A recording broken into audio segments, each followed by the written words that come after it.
Assalamualaikum warahmatullahi wabarakatuh. Kita bertemu kembali pada mata kuliah statistika. Jadi pada kesempatan ini kita akan bersama untuk mempraktikkan ya, mempelajari bersama bagaimana cara untuk menampilkan uji normalitas data dengan menggunakan aplikasi SPSS. Jadi seperti yang sudah-sudah bahwa salah satu uji yang tidak kalah pentingnya adalah uji normalitas data. Ya, jadi uji normalitas data ini nantinya akan menjadi dasar bagi kita dalam menentukan apakah data yang kita miliki itu memenuhi asumsi distribusi normal ataukah tidak. Ya, baik kita langsung saja melihat data yang kita miliki. Jadi di sana ada variabel nama dan juga nilai agama dari tiap-tiap siswa, ya, nilai ujian agama.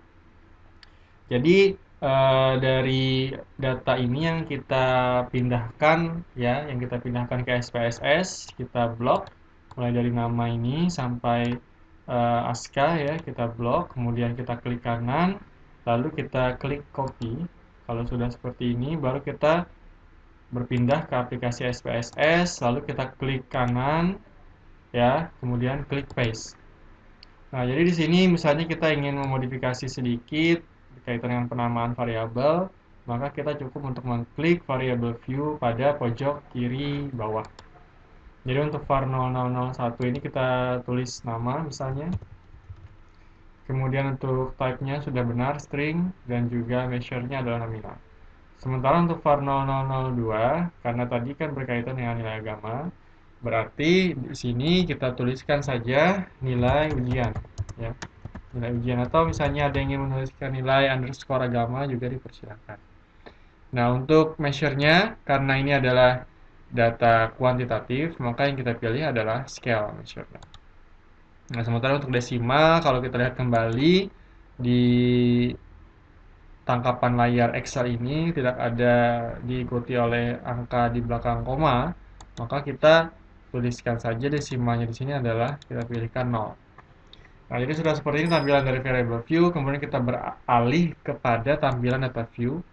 Nah, ini sudah mengalami sedikit modifikasi ya berkaitan dengan tampilan dari data yang disajikan oleh SPSS.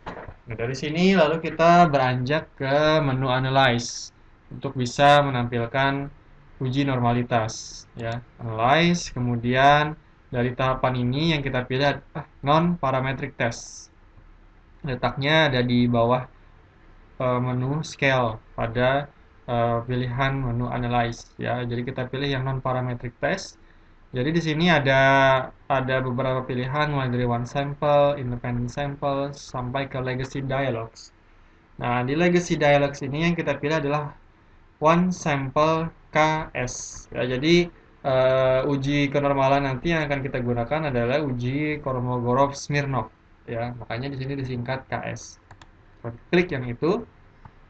Kemudian untuk nilai ujian di sini untuk test variable list kita pindahkan nilai ujian ini ke kolom test variable list. Lalu kalau sudah kita lihat pilihan exact tidak ada perubahan di sana, options juga sama ya. Lalu kita klik saja continue. Kalau sudah di sini kita coba lihat betul nggak distribusi yang diuji itu adalah normal. Karena di sini kita hanya menginginkan apakah variabel nilai ujian ini data-datanya memenuhi asumsi distribusi normal, maka kita cukup mencentang normal saja. Kalau sudah, kita klik OK. Nah, nanti akan muncul hasilnya ya. Nah, ini adalah hasil dari uji Kolmogorov-Smirnov untuk keterpenuhan asumsi distribusi normal dari data tentang nilai ujian. Ya, jadi di sini untuk tes statistik ini merupakan nilai dari statistik ujinya yang nanti akan kita bandingkan ya. Bagi yang mungkin memiliki tabel itu bisa secara manual membandingkan eh, hasil dari statistik uji Kolmogorov-Smirnov ini dengan yang ada pada tabel. Kemudian yang berikutnya untuk p-value di sini kita bisa peroleh asymptotic significance ya.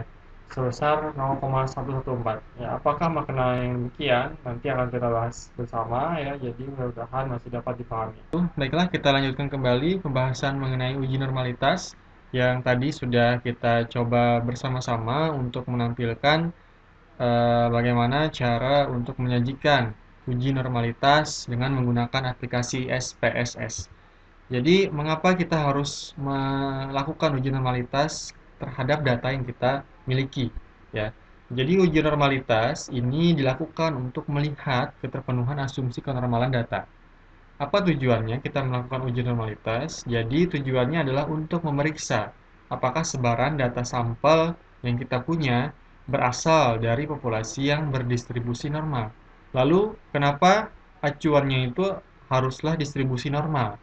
Karena sebagian metode, bahkan kebanyakan metode di bidang statistik mensyaratkan bahwa sampel haruslah berdistribusi normal.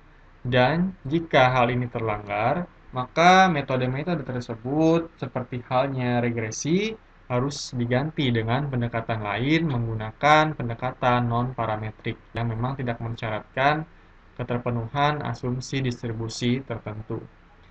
Jadi, distribusi di dalam statistika itu bisa kita gambarkan biasanya. Salah satunya seperti ini, distribusi normal standar, ya. Jadi di sini kita lihat bahwa nilai tengah dari distribusi normal ini adalah 0, ya. Kemudian batas bawahnya adalah negatif tak hingga, sementara batas atasnya adalah positif tak hingga. Dan untuk bentuknya sendiri juga menyerupai dengan lonceng atau bell shape, ya.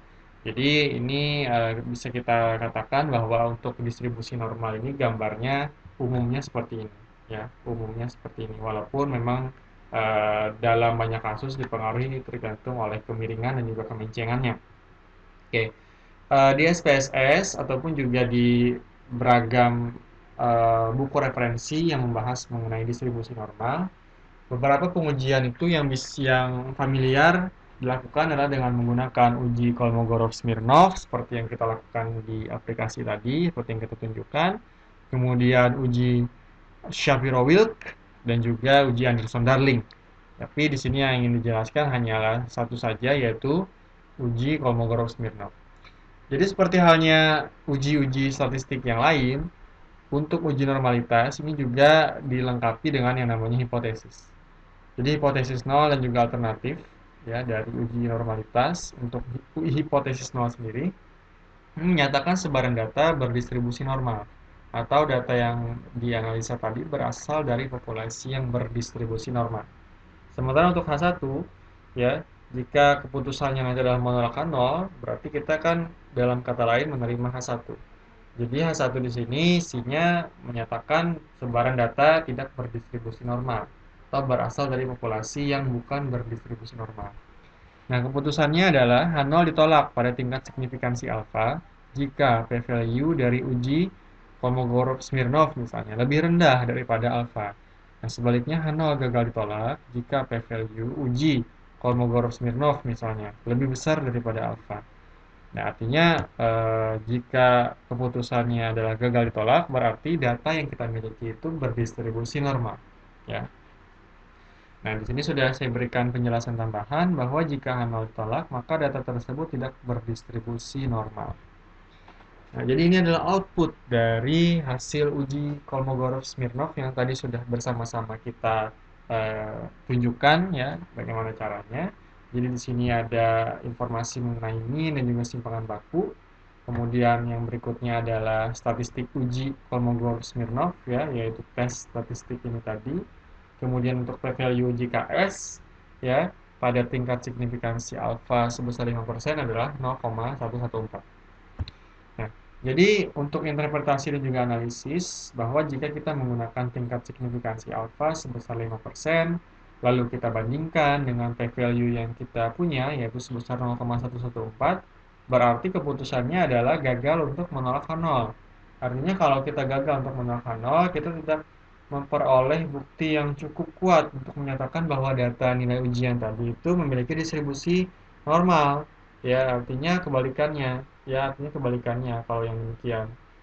data yang kita miliki itu berdistribusi normal ya, atau berasal dari populasi yang berdistribusi normal. Nah, hal ini yang memungkinkan peneliti untuk menggunakan metode yang mengakomodir persyaratan distribusi normal, seperti halnya regresi.